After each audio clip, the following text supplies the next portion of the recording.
Hi friends, new voter ID apply பண்ணியிருக்கீங்க, இல்லை ஏதாச்சும் கரெக்ஷன் பண்ணியிருக்கீங்க. ஆனால் எந்த ஸ்டேஜில் இருக்குதுன்னு தெரியல. அப்ரூவ் ஆகிடுச்சா இல்லை நம்ம கரெக்ஷன் பண்ணது சேஞ்ச் ஆகிடுச்சான்னு தெரியலையா?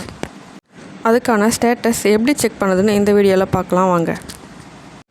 ஃபஸ்ட்டு ப்ரௌசர் ஓப்பன் பண்ணிக்கோங்க. ஓப்பன் பண்ணிவிட்டு voters.eci.gov.in டைப் பண்ணி சர்ச் பண்ணுங்கள்.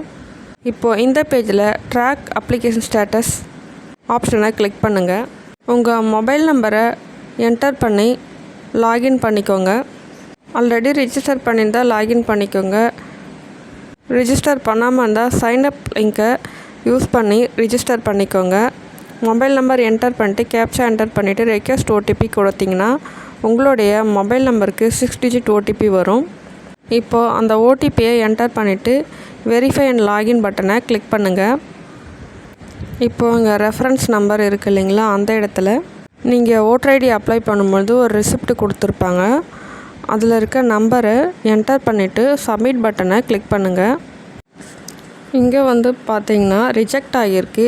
ஏன்னா அவங்களோட தமிழில் நேம் டைப் பண்ணும்போது இனிஷியல் தவறாக இருந்தது. அதனால் இப்போது இன்னொரு நம்பருக்கு ஸ்டேட்டஸ் செக் பண்ணுறேன். இங்கே பார்த்தீங்கன்னா எபிக் ஜென்ரேட்டட்னு இருக்குது. கூடவே உங்களுடைய ஓட்டர் ஐடி நம்பரும் டிஸ்பிளே ஆகும். இது மாதிரி எந்த ஸ்டேஜில் இருக்குதுன்னு சிம்பிளாக ஃபைண்ட் அவுட் பண்ணிக்கலாம் ஃப்ரெண்ட்ஸ்.